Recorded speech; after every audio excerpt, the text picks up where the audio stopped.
వర్షాకాలం రాకతో ములుగు జిల్లాలోని ప్రసిద్ధ బొగత జలపాతం జలకళను సంతరించుకుంది. ఎగువ ప్రాంతాల్లో కురుస్తున్న వర్షాలకు తెలంగాణ నయాగర్గా ప్రసిద్ధి చెందిన బొగత పరవళ్లు తొక్కుతూ చూపరులకు కనువిందు చేస్తోంది. దీంతో బొగత జలపాత సోయగాలను ఆస్వాదించేందుకు రాష్ట్రంలోని వివిధ ప్రాంతాలతో పాటు పొరుగు రాష్ట్రాల నుంచి పెద్ద సంఖ్యలో పర్యాటకులు తరలివస్తున్నారు. ఫోటోలు, సెల్ఫీలు దిగుతూ సద్దడి చేస్తున్నారు. అయితే పర్యాటకులు భద్రతా నిబంధనలు పాటిస్తూ ప్రమాదకర ప్రాంతాలకు వెళ్లకుండా అప్రమత్తంగా ఉండాలని అధికారులు సూచిస్తున్నారు.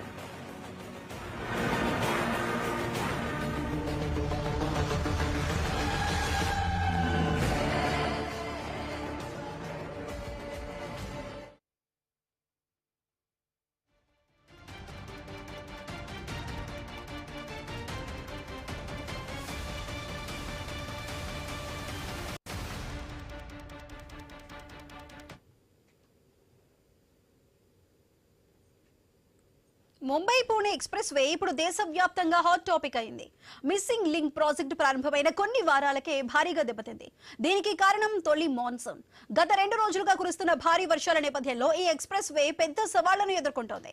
ఎడతెరిపి లేని వర్షాల కారణంగా టన్నెల్ 2 సమీపంలో కొండ చర్యలు విరిగిపడటం, అలాగే కొత్తగా నిర్మించిన రహదారిపై కొన్ని చోట్ల గుంతలు ఏర్పడటం, అక్కడక్కడ పాక్షికంగా రోడ్డు దెబ్బతినటం ఇప్పుడు తీవ్ర చర్చనీయాంశమైంది. ఈ ఘటనతో అసలు సమస్య ఎక్కడుంది? నిర్మించిన టన్నెల్లోనా లేక కొండల స్థిరత్వంలోనా అనే ప్రశ్నలు తలెత్తుతున్నాయి.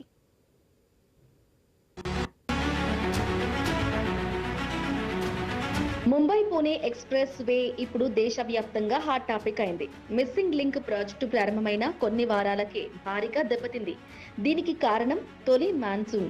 గత 2 రోజులుగా కురుస్తున్న భారీ వర్షాల నేపథ్యంలో ఈ ఎక్స్ప్రెస్ వే పెద్ద సవాలును ఎదుర్కొంటుంది. ఎడతెరిపి లేని వర్షాల కారణంగా టన్నెల్ 2 సమీపంలో కొండ చర్యలు విరిగిపడడం, అలాగే కొత్తగా నిర్మించిన రహదారిపై కొన్ని చోట్ల గుంతలు ఏర్పడడం, అక్కడక్కడ పాక్షికంగా రోడ్డు దెబ్బతినడం ఇప్పుడు తీవ్ర చర్చనీయాంశమైంది. ఈ ఘటనతో అసలు సమస్య ఎక్కడుంది? నిర్మించిన టన్నెల్లోనా లేక కొండల స్థిరత్వంలోనా అనే ప్రశ్నలు తలెత్తుతున్నాయి. మహారాష్ట్రలో కురుస్తున్న భారీ వర్షాల కారణంగా ముంబై పూణే ఎక్స్ప్రెస్ వే దెబ్బతింది. టన్నెల్ 2 ఎగ్జిట్ దగ్గర ఒక్కసారిగా రాళ్లు, మట్టి, శిథిలాలు రోడ్డుపై పడటంతో ముంబై వైపు వెళ్లే ట్రాఫిక్ ను అధికారులు తాత్కాలికంగా మళ్లించారు. అదే సమయంలో 6,695 కోట్ల రూపాయలతో కొత్తగా ప్రారంభించిన రహదారి అక్కడక్కడ పాక్షికంగా దెబ్బతిని కనిపించింది. దీంతో ఎంఎస్ఆర్డీసీ వెంటనే మరమ్మతులకు ఆదేశాలు జారీ చేసింది. దెబ్బతిన్న చోటునే కాకుండా మొత్తం మార్గాన్ని పరిశీలిస్తుంది. అయితే అధికారులు ఈ ఎక్స్ప్రెస్ వే నిర్మాణ పరంగా సురక్షితంగానే ఉందని, ఇది టన్నెల్ కూలిపోవడం వల్ల జరిగిన ఘటన కాదని స్పష్టం చేస్తున్నారు. ఈ మిస్సింగ్ లింక్ ప్రాజెక్టు దేశంలోని అత్యంత ప్రతిష్టాత్మకమైన హైవే ప్రాజెక్టులలో ఒకటి. మొత్తం 13 కిలోమీటర్ల రహదారిలో 8.9 కిలోమీటర్ల పొడవైన ట్విన్ టన్నెల్, 1.68 కిలోమీటర్ల మరో టన్నెల్, భారీ కేబుల్ స్టేడ్ బ్రిడ్జ్ ను నిర్మించారు. ఈ ప్రాజెక్టు ద్వారా ముంబై పూణే ప్రయాణ సమయం సుమారు 30 నిమిషాలు తగ్గే అవకాశం ఉంది. అయితే ఈ మార్గం సహ్యాద్రి పర్వత శ్రేణి గుండా వెళ్తూ ఉండటంతో సహజంగానే ఇది అత్యంత సున్నితమైన భౌగోళిక ప్రాంతంగా పరిగణించబడుతుంది. ఈ ప్రాంతంలో ప్రతి సంవత్సరం 3,000 నుంచి 6,000 మిల్లీమీటర్ల వరకు భారీ వర్షపాతం నమోదవుతుంది. ఇలాంటి పరిస్థితుల్లో కొండ చర్యలు విరిగిపడే ప్రమాదం ఎక్కువగా ఉంటుంది. పాత ఎక్స్ప్రెస్ వే ఈ కొండల చుట్టూ తిరుగుతూ వెళ్లేది. కానీ కొత్త మిస్సింగ్ లింక్ మాత్రం నేరుగా కొండలను క్రాస్ చేస్తూ నిర్మించబడింది. ఈ ప్రాంతంలోని డెక్కన్ ట్రాప్, బస్టాల్ రాళ్లు సహజంగానే పగుళ్లు ఎక్కువగా కలిగి ఉంటాయి. భారీ వర్షం కురిసినప్పుడు వర్షపు నీరు ఆ పగుళ్లలోకి చేరి రాళ్లపై ఒత్తిడిని పెంచుతుంది. దీంతో కొండల స్థిరత్వం తగ్గి రాళ్లు, మట్టి ఒక్కసారిగా కిందకు జారిపడే ప్రమాదం పెరుగుతుంది. ముఖ్యంగా టన్నెల్ ప్రవేశ ద్వారాల వద్ద ఈ ప్రమాదం మరింత ఎక్కువగా ఉంటుంది.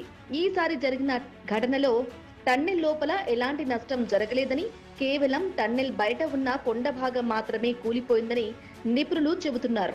అంటే సమస్య టన్నెల్ నిర్మాణంలో కాకుండా చుట్టుపక్కల ఉన్న స్లోప్ స్టెబిలిటీ లోపం వల్ల జరిగిందని అర్థమవుతుంది. ఇక ఈ ప్రాజెక్టులో ఏర్పాటు చేసిన డ్రైనేజీ వ్యవస్థ కూడా ఇప్పుడు పరీక్షలో పడింది. కొండల పై నుంచి వచ్చే వర్షపు నీటిని మళ్లించేందుకు ప్రత్యేక కాలువలు, టన్నెల్ డ్రైనేజీ వ్యవస్థలు, క్రాస్ డ్రైనేజీ నిర్మాణాలు ఏర్పాటు చేశారు. కానీ భారీ వర్షాల సమయంలో నీటి ప్రవాహం ఎక్కువైతే లేదా చెత్త, మట్టి కారణంగా కాలువలు మూసుకుపోతే నీరు కొండలను మరింత బలహీనపరిచి కొండ చర్యలు విరిగిపడే ప్రమాదం పెరుగుతుంది. అదేవిధంగా కొత్తగా వేసిన రహదారిపై కనిపించిన గుంతలతో పాటు పాక్షికంగా దెబ్బతిన్న మార్గంపై కూడా అధికారులు దర్యాప్తు చేస్తున్నారు. ఇది కేవలం ఉపరితల సమస్యనా లేదా నిర్మాణ నాణ్యత, మెటీరియల్ లేదా డ్రైనేజీ లోపాల కారణమా అనే విషయాన్ని పరిశీలిస్తున్నారు. అవసరమైన చోట వెంటనే మరమ్మతులు చేపడుతున్నారు ఉన్నతాధికారులు. మొత్తం మీద నిపుణులు చెబుతున్నది ఏమిటంటే, పర్వత ప్రాంతాల్లో నిర్మించిన భారీ కట్టడం మొదటి మాన్సూన్ ఎఫెక్ట్కే ఇలా మారితే రానున్న రోజుల్లో ఎలాంటి పరిస్థితులు తలెత్తుతాయో అనేది అసలు ప్రశ్న. భవిష్యత్తులో రానున్న వర్షాలను ఈ ప్రాజెక్టు ఎంత సమర్థంగా తట్టుకుంటుందో అన్న అనుమానాలు కూడా తలెత్తుతున్నాయి. స్లోప్ ప్రొటెక్షన్ వ్యవస్థలు ఎలా పనిచేస్తాయో, డ్రైనేజీ వ్యవస్థ ఎంత ప్రభావితంగా ఉంటుందో అన్న దానిపై చర్చ మొదలైంది. ఈ Mumbai Pune missing link project దేశంలో అత్యంత ఆధునిక హైవే ప్రాజెక్టు అయినప్పటికీ